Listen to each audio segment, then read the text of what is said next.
Ah, yes, the timeless tale of a recent high school graduate going on a long journey to find who he believes is the girl of his dreams. Wait, didn't I already do Hero Trip? Sex Drive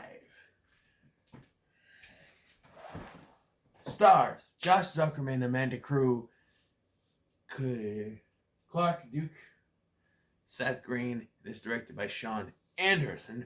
Is a cameo has a cameo from his ex-wife, Andrea Anders. So yeah. Um so this movie came out in the times where you would get these raunchy R-rated comedies would get released on Blu-ray in unrated form. I still have not been able to figure out the difference. I know it was like a few more boobies in the unrated versions, but I've watched R-rated versions and unrated versions, and it's just like, what's the difference? I mean, there's some like disaster movie. I went to see the R-rated version, and there's the song at the end where they sing, "I'm fucking Matt Damon," but in the theater it was loving Matt Damon, and then when the unrated version it was the F word. So yeah, sometimes there is a difference. And that did blow my mind. I'll wait till I eventually review that movie, but like, it did blow my mind. Like, whoa, wait a minute, that wasn't in the version that I watched. But sorry, dry skin. But yeah. So Sex Drive, once I thought about it, after I finished watching the movie, I just thought this now. But it is very similar to Euro Trip in a way. There's this guy, this kid, just graduated high school. Although we don't see the graduation in the movie, but they mention he graduated high school. He's emailing this girl that he knows, who's called Miss Tasty. His best friend talks him into finding this girl and meeting up with her, that sort of thing. And so they go on a trip.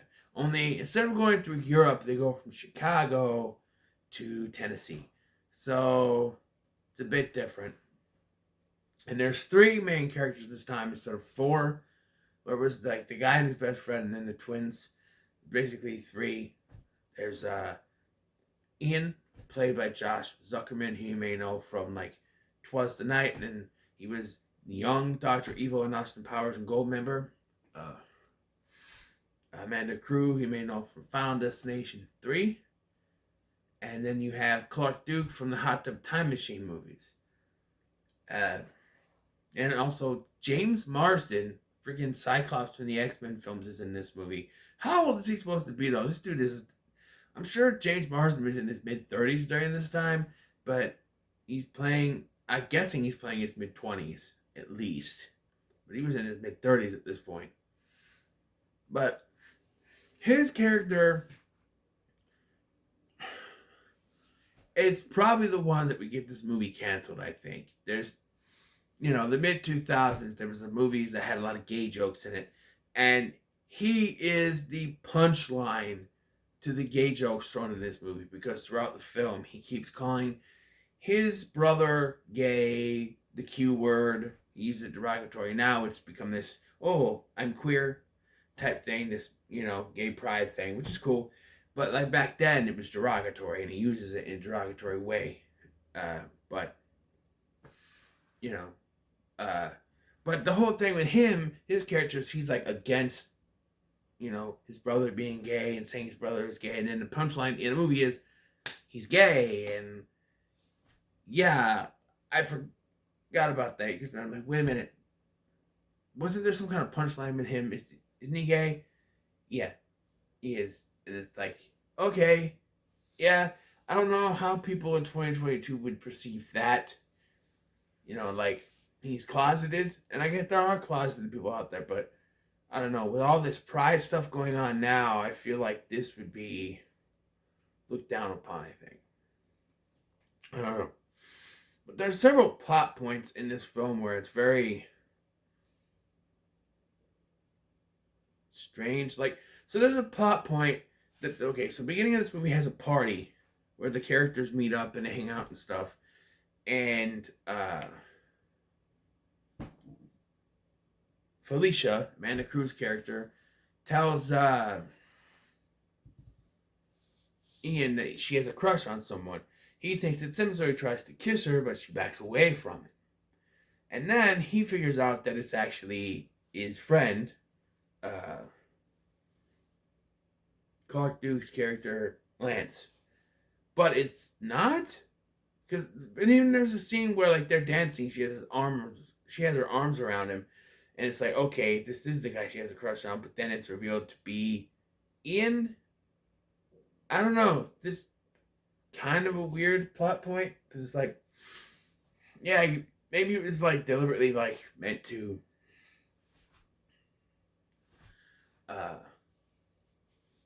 like, oh, she has a thing for Lance, but he has a thing for Felicia, so he's gonna step back. He even tries to talk Lance into dating her, but he doesn't want to. And then he gets with this Amish chick named Mary, who was in a Dukes of Hazzard movie with Sean William Scott and Johnny Knoxville. And I'm like, where do I know her from? So I looked it up. Yeah, she's in that movie. I forgot her name in that one, but yeah.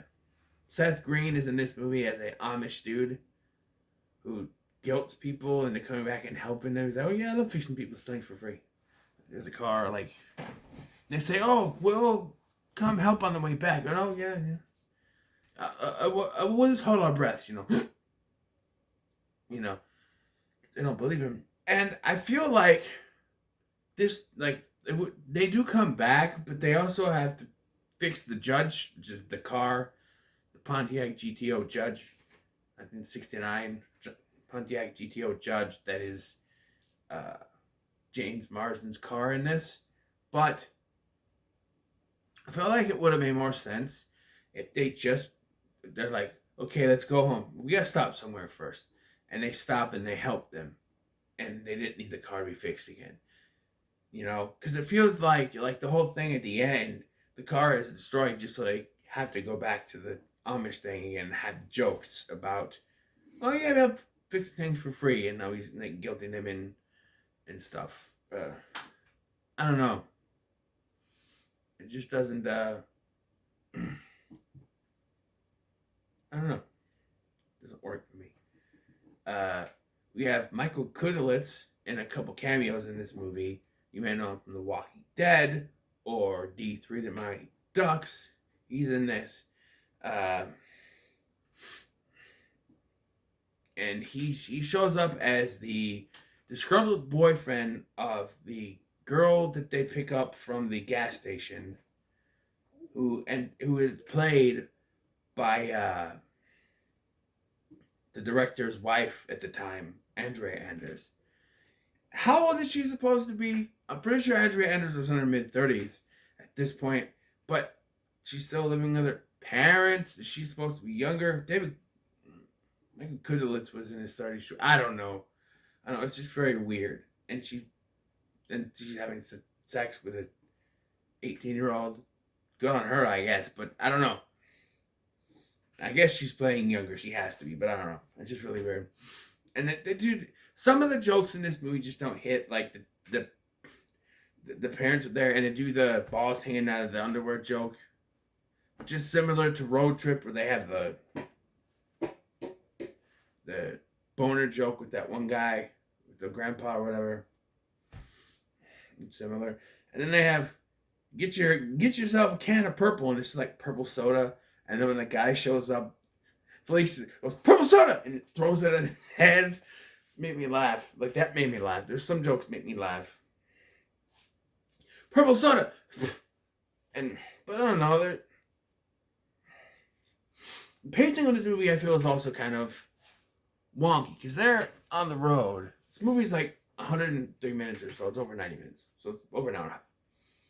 But they take a detour because she gets hit in the face with something at this carnival they go to, so they have to stop at the dentist to fix her teeth. First of all, no way, that's been my experience, there's no way you're going to get to a dentist that quick. Even in an emergency, you're not going to get in to get your teeth fixed the same day as you get knocked in the face. I'm sorry. That won't happen. Okay? See this? Right there. Here? Right here. See? Right here? My son whacked me in the face, broke my teeth.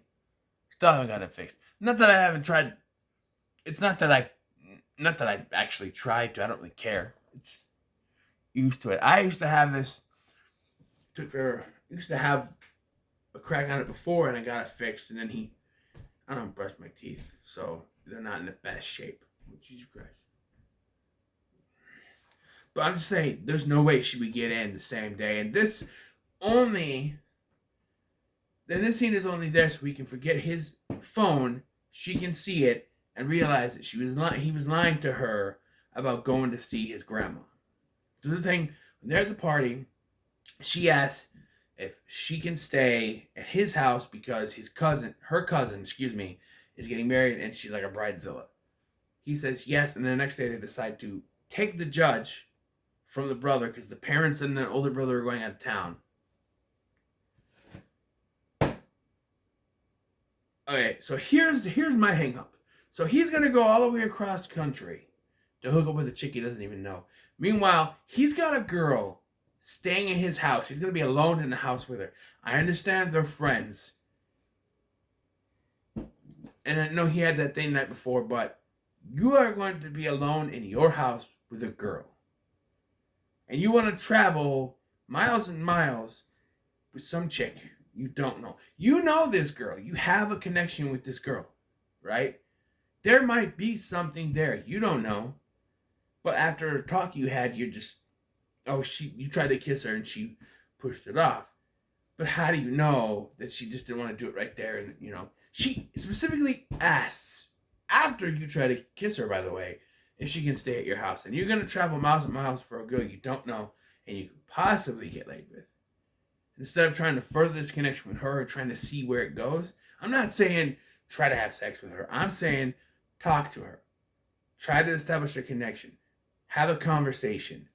See where it goes. It's going to be the long game, most likely, but you might actually get somewhere, whereas you don't even know what this girl is. It could be fake. They even play with the fact that it might be a dude. Who knows? It's kind of stupid, but yeah. It ends up being a scam anyway because this girl's trying to steal the judge. And so there's these two guys. I do like this running joke. There's these two guys that they go to school with, Randy and Andy, and they're like confident pricks. At least it seems that way. They're always hitting on chicks and not caring what they say, Hey, party, come on. Stuff like that, And there's this green car that keeps showing up and challenging them to drag races. It turns out to be them later, but when a girl actually wants them, or so they think, they back down. They're like, well, you really want to party? Yeah, I want to party.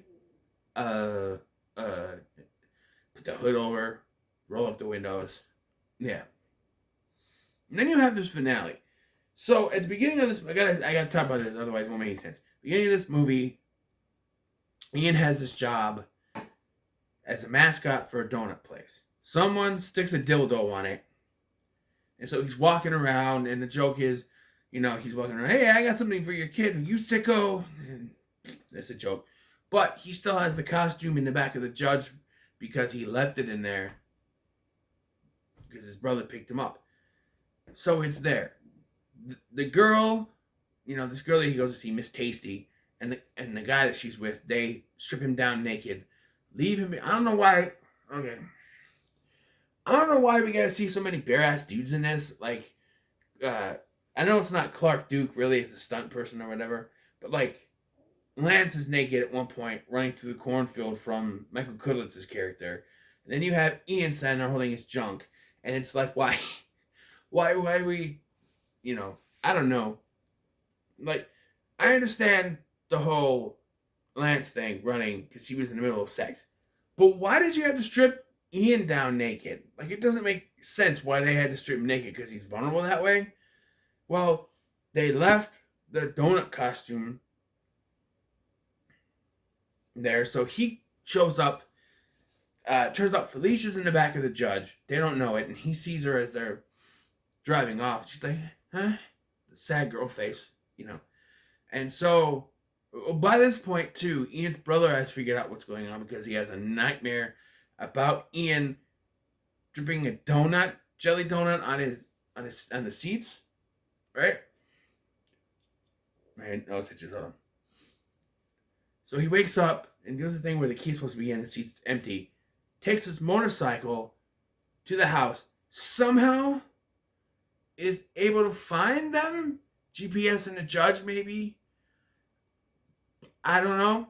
But he's somehow able to find them. Goes off on him. And Ian, and this is again, nowadays this movie might not get much praise for this, but he's like, he tells his brother to convince him to go get laid. He's like, I don't know. I've been feeling I might be gay. And so he lets him go so he can prove he's not gay. Yeah, I don't know how that would go nowadays, but you know. But the judge gets rammed in because Michael Kudlitz shows up, and they explain how he found them because he found the Google Maps in Lance's pants. So that's how he found them. Problem is, he should have gotten there before them because they were stopped in the Amish place, right? And he would have found it and left right away. He should have been there before they got there because they were stalled. He wasn't. I'm just saying. And then it doesn't say when he found it, but if he's all pissed and he's going through the stuff they left, he should have found it pretty quickly. Within that, I think it's like a day later, so I don't know. He probably should have been there before them. Whatever. He shows up, and so we have this showdown. So you got Miss Tasty, you got this Bobby Joe guy. Bobby Joe's a girl's name, but his name is Bobby Joe. I don't know. They couldn't come up with the name. Just didn't. Joe Bob. There, I fixed it. Joe Bob. But so you have this standoff because they have a gun, but it's knocked out of his hand. Ian is able to get it dressed in the donut costume. He's got them held up. And so you got this craziness. He's like, okay, you can hit my friend Lance one time. He punches him, and then they get respect from that. You know, like, huh. You know, they shake hands and they get respect. You know, so there's that. Oh, I should mention there's like a joke earlier that I didn't really care for where they had like a squirrel or something and they have to kill it with a tire iron, but he throws the tire iron and it lands in a cop car and they get arrested. Again, like I said, that's pacing. That's another thing where they are stopped several times in this film, I should say. They go to a gas station, they're stopped when Lance goes to have sex with the chick from the gas station, right? Then they get going.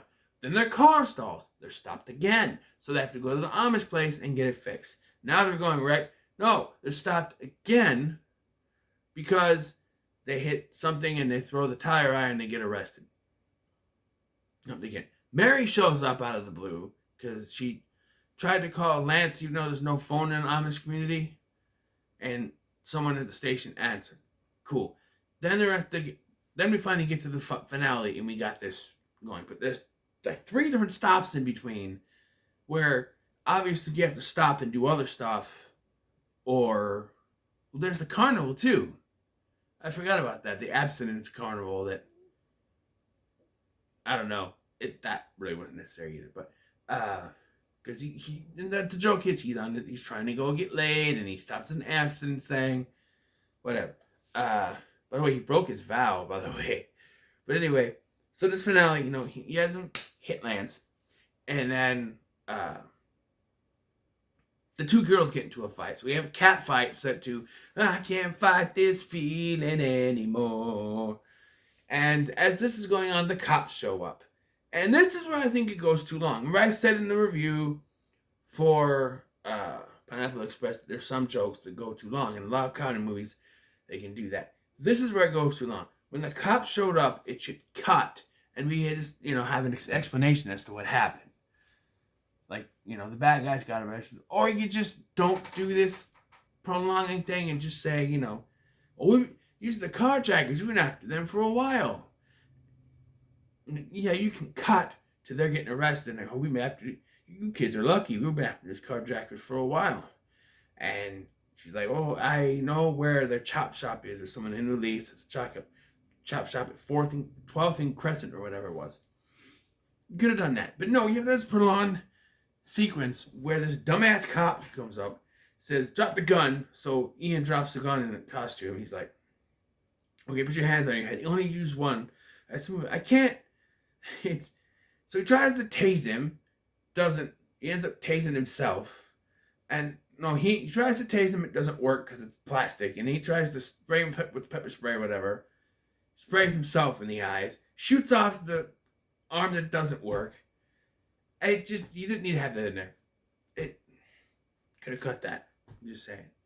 And of course, the whole thing is that Ian, and Felicia, they actually have a thing for each other. And so they end up getting together. And like I said, Jason Marsden's character is gay. And apparently that angers the dad again. I don't know if that'll fly in this one. Most movies would have him be accepting because that's realistic. Not really. This is more realistic, but they won't say that. They'll say, oh no, that's mean. You shouldn't have the dad get mad at him for being gay. But it's realistic. There's going to be parents out there that don't accept it. But movies nowadays, especially because they're trying to tell you to accept it. And it's okay to be accepted. And I'll go out on my limb to say it's okay to not accept it. It's okay to have your own opinion. I'm not going to say, oh, you're an asshole for not accepting someone. Have your own opinions, but don't go too far. All right? You don't want to accept something, don't accept it, but don't be an asshole about it. I'm just saying. It's your freedom of choice. But movies nowadays will automatically say, okay, we have to have these characters accepted. They can't not say we don't accept it. They can't be mad about it at all. They just have to accept it. And it's very confusing because you go from, he's dressed normally like this, like the rough, the gruff tank top or sleeveless shirts, hair spiked up, that sort of thing. When he tells me he's gay at Thanksgiving, and by Christmas he's wearing long sweaters, his hair's combed down and over. He's more homosexual. But then at the end, which they say is New Year's, Ian and Felicia get together to hook up on New Year's. And then brother comes down and he's back to dressing like he was before. Like at Thanksgiving and stuff. And it's like, wait, why is he dressed like that? Did they not realize? Did they film it at a different time and not realize they were going to do that? I don't know. It kind of iffy. And Lance stays behind at the Amish thing because they go back and they get the car fixed. And I'm going to say this. I don't like the jokes with Seth Green where he's basically like, oh, yeah, I love fixing your car for free. Mm-hmm. I don't like it.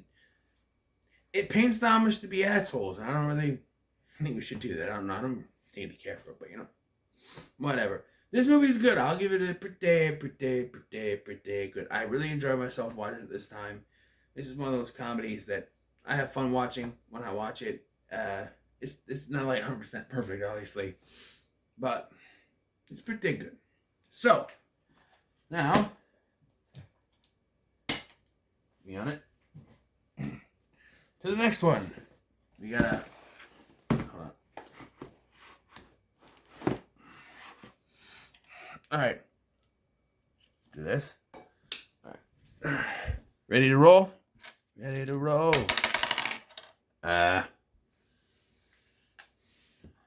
11?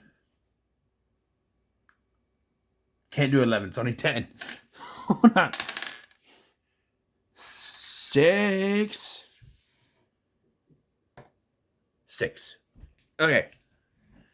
1, 2, 3, 4, 5, 6. I gotta look at my 1, 2, 3, 4, 5. 1, 2.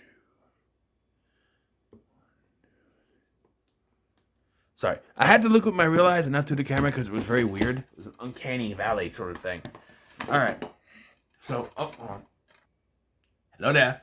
Okay, so let's open it. Forgetting Sarah Marshall. To me, it's backwards. So, Forgetting Sarah Marshall. So, the case is cracked. I'll figure it out.